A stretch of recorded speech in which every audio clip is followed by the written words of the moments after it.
bring them sounds at one time.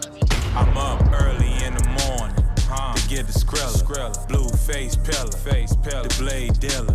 Make a nigga forfeit, cause I'm the realest. Hey, niggas talking short shit, I need a million. Big stepper, yeah, bitch I be steppin'. Coolin' kit with the flip switch, bitch that's the weapon. No drama.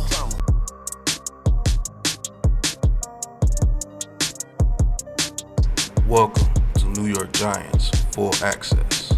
This legend bring them sounds at one time. I'm hard, and we got you. And that's it, man. Go purchase Big Pat Sports Talk merch and support the family, man. And welcome to Big Pat Sports Talk. Thank you for your support.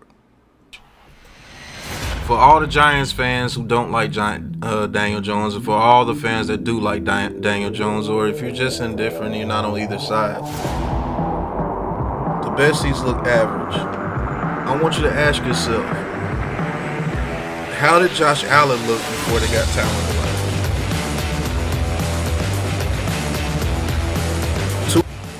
What's going on YouTube, Instagram, Twitter, all platforms? Welcome to another episode of New York Giants Full Access with your boy Big Pat Sports Talk. And today's subject, hey, speak for yourself crew, Shady McCoy, Acho, and James Jones. They're talking about DJ once again, and they're saying it's time for the Giants to give up on DJ and go get another quarterback. But they do talk about in general what are some of the things the New York Giants may need to do in order to get themselves together. So this is going to be a reactionary video. I'd like to thank you guys for tuning in. Hit that like button, and let's get into it. John Mara said of his team, quote, if they fall in love with a quarterback that they believe is worth the number 6 pick or moving up, he would certainly support that. Here's what's crazy, though, Shady. Yeah. They just paid Daniel Jones. Literally, yesterday. They just paid him. And now they already talking about moving off of him. Is it time for the Giants to give up on DJ? Is it time? What are we talking? I mean, maybe it could be time to move on from DJ if you feel that his health concerns are too risky. Yeah, it may be time to move on from DJ. Talking about? He should never had a time. He should never had a clock, never had a watch. He's not that good of a player. When I seriously say this, man, people think I'm crazy, but I would never in my life go to Duke to go get a football player. I would never go to Duke to get a quarterback. Yeah. You got basketball, anything's possible. Grant Hill, you got a lot of guys. Duke for football? Why? Who does that? So then even when we watch him over the years look average, I couldn't even say average. Some years he didn't even look average. Yeah. At his best, a little bit above average. Yeah. Okay, so let's talk about that. At Daniel Jones' best, he was a little bit above average. For all the Giants fans who don't like Daniel Jones, and for all the fans that do like Daniel Jones, or if you're just indifferent and you're not on either side, the besties look average. I want you to ask yourself, how did Josh Allen look before they got talent around him? Tua Tagovailoa just became the highest paid NFL player in history as far as yearly.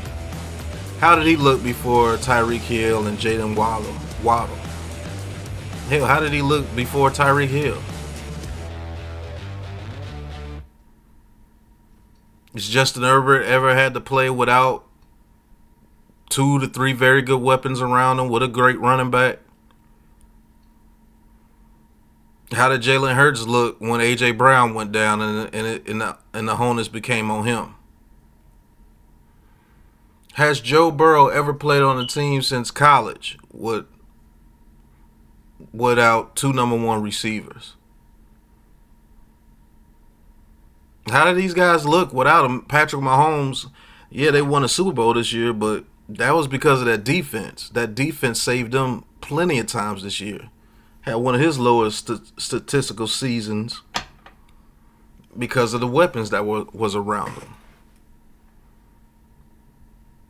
See, how can you be considered great to above average when you don't have average players around you? See, that's the thing that gets me. You say, oh, he never will be good and all this. Has he had above average players around him? One of the best ones, Saquon Barkley, he was often hurt. You go down a list of the receivers DJ has played with, and most of them are not even in the league. But let's carry on. And then we go to give him money, we go to get paid. It's crazy. I think when you have a guy like Brian Daboll, anything is possible because he's that smart of a coach. I watched him take Josh Allen, who's super talented, to a whole nother level. So I understand it. But this guy, man, everybody that we watched come in there as a backup outplayed this dude. Yeah. So when you ask me, is it his time? So Mike Glennon outplayed Daniel Jones when he came in there and played. Jake Fromm, when we had to do quarterback sneaks, outplayed Daniel Jones when they came in there, huh?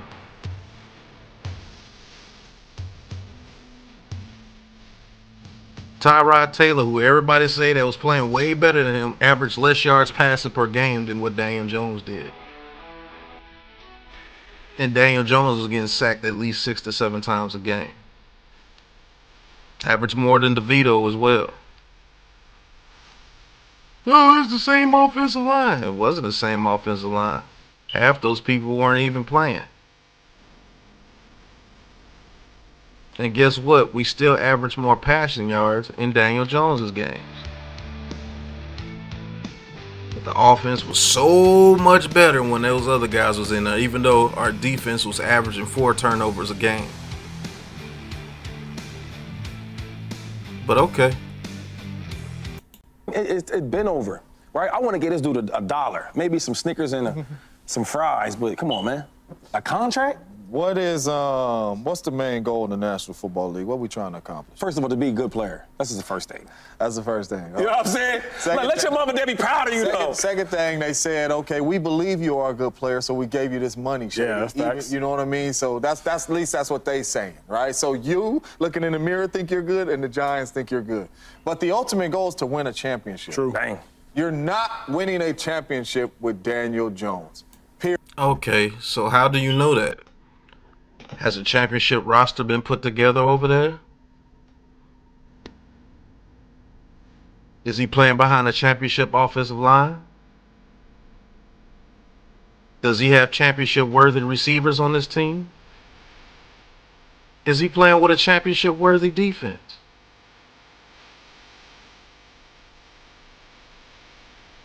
See, you have to have championship-worthy things around you in order to be a championship quarterback.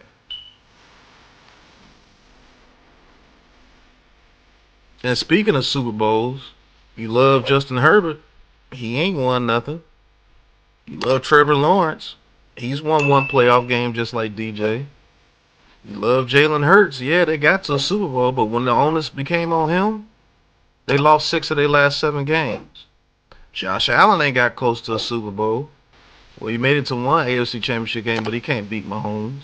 Lamar Jackson can't beat Mahomes. Joe Burrow is getting hurt just as much as DJ. Tua Tagovailoa, you think he's championship worthy?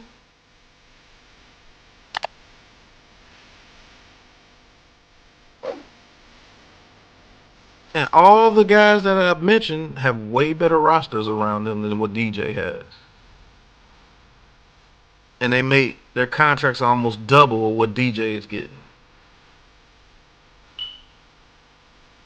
But you got to be a championship quarterback on a team that's not even playoff level. The best receiver you've played with is Darius Slayton and Richie James. So if your best receivers have been Darius Slayton and Richie James throughout your career, well, you got quarterbacks that have had Tyreek Hill. You got quarterbacks that have Jamar Chase and T. Higgins on the same team. You got quarterbacks that got Williams, Palmer, and Keenan Allen with a good tight end in Everett and Austin Eckler on the same team. All these other guys have had receivers that people have acknowledged that are pretty doggone good. But DJ is supposed to be at their level or above with Richie James and Darius Slayton, who couldn't start on just about every last one of those other quarterbacks' teams.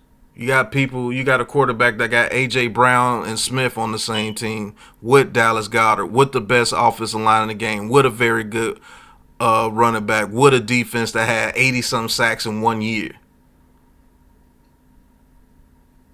But he's the truth. And then when it comes time for him to step up when some people go down, guess what? They lose 6 of 7. But he deserves every penny that he got.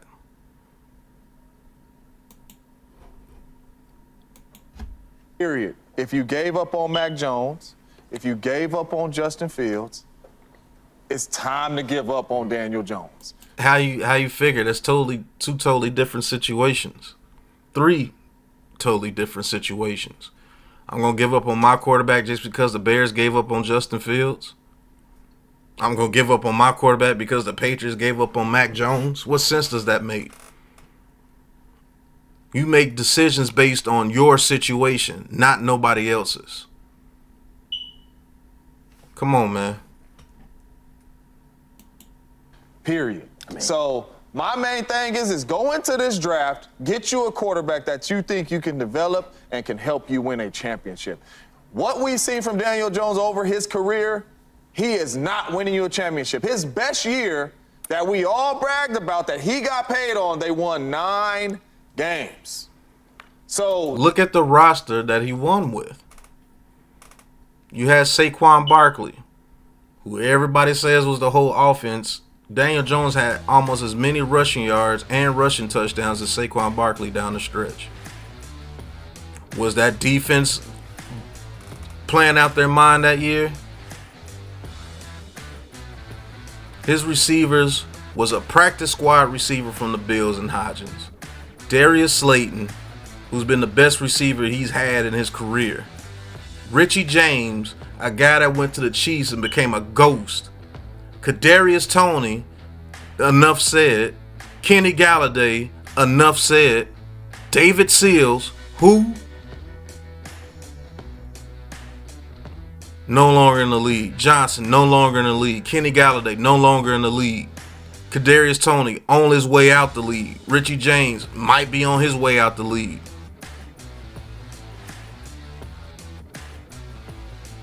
Come on, man. Wan'Dale Robinson tore his ACL and was hurt in the beginning of the year. Sterling Shepard, hurt.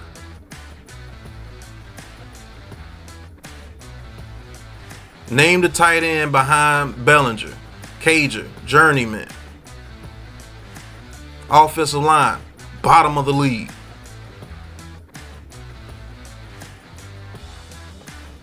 Come on, man.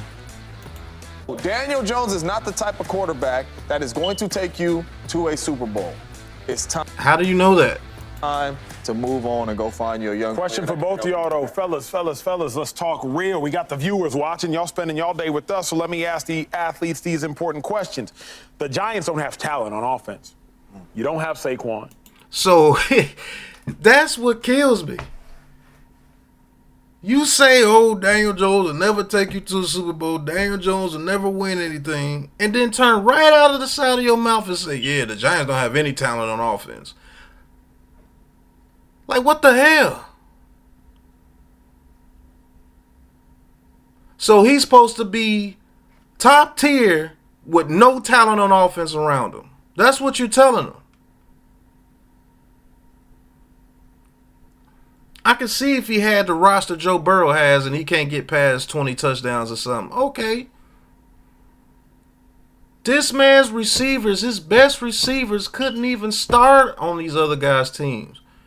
Hell, barely make the roster.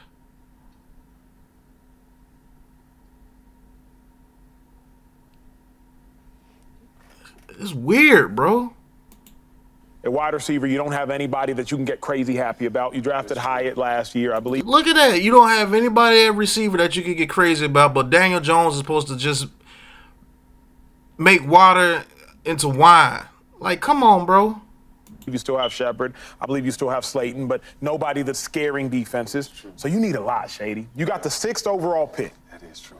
You know what you could get for that 6th overall pick? Because the Raiders, they need that 6th overall pick. That is true. The Vikings, they need that 6th overall pick. You got the 6th overall pick. Should you move out of it? Hey, you know what? We'll keep DJ for one more year. Let's load up on picks. Let me go draft a receiver. It's a heavy receiver class. Yep. Let me see if I can now maybe go draft a running back in the 2nd or the 3rd. Or do you draft a quarterback at number 6, knowing it's not Caleb, it's probably not Jaden Daniels, and it's probably not Drake May? What you doing, 2-5? What you doing? And most of these people, anybody but Daniel Jones. But we have to like him too. Because if they took J.J. McCarthy, you're so stupid. But you just said anybody better than Daniel Jones. They take Bo Nix. Oh my God, you're so dumb. But anybody's better than Daniel Jones. Spencer Rattler, no. Joe Milton, no. Anybody is better than Daniel Jones, right? So you shouldn't be mad at any quarterback that they pick, correct? But me personally, if I can't get Marvin Harrison Jr. and Neighbors at 6, I'm trading down. That's what I'm doing. Try to see if the Vikings want to come up to 6 and take J.J. McCarthy or something if he's there, or the Raiders want to come up. I'm trading down if I can't get Marvin Harrison Jr. or Neighbors. Doing? It's a tough one, man. I hate to be the Giants, right? You gave up your best player to the Eagles, your rivals, which I'm happy and thankful for that. Nobody gave him up to anything. That dude's pride stopped him from coming back. And to be honest with you, I'm happy we moved on from him. Because now the team doesn't have to be at his knees. We need Saquon to do this. No, we don't. Glad we're moving forward. And hell, if they move past Daniel Jones, I'll be glad to find something else to talk about. I mean, but nobody's gonna knock on the door and ask for a Daniel Jones. Nobody wants him, right? So now you're asking, what do you do? So you're saying keep that pick or trade it and maybe but everything you talked about, how the Giants are not that talented team, they don't have that much on offense, not wide receivers, they don't have that much in the running backs now. But even saying all that, he's still your worst position. So quarterback is the worst position on the team.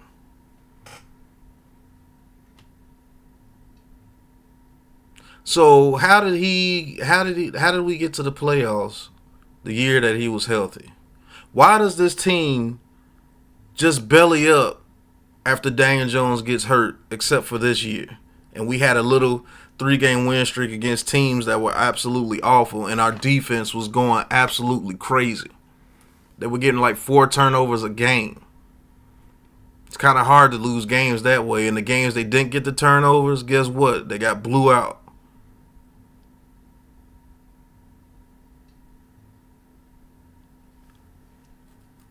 Like, how can you sit there and make that statement? Daniel Jones is not the greatest by a long shot. But he's nowhere near as bad as everybody tries to make him out to be. I don't know what this dude has done in his career or his life to get the stuff that these people say about him all the time. These people literally sit there and say, this team has no talent. They have no talent on offense. The offensive line is bad. But Daniel Jones should be balling. Make it make sense, man. They don't say this about none of these other quarterbacks that got all this talent and ain't doing nothing. But you worried about DJ. Somebody else gets signed. You worried about DJ. DJ. Oh my God, they made the hugest mistake ever paying him $40 million a year, when now you got Tua making $56 million a year and he ain't won nothing. Yeah, some good stats the past couple of years because they put all that crap around him. But when it comes to crunch time, guess what? He don't cut it. And then you just gonna give him $258 million or $280 million? That is nuts. That is nuts. That is crazy.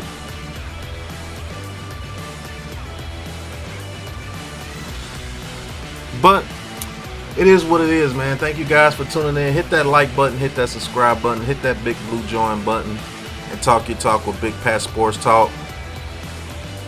And cop you some merch. Look at the merch, cop you some merch, click on the merch, cop you some merch, get your merch delivered to your door, and then send me a picture of your merch, man. Appreciate you guys supporting the channel. Until the next episode, you know what it is, man.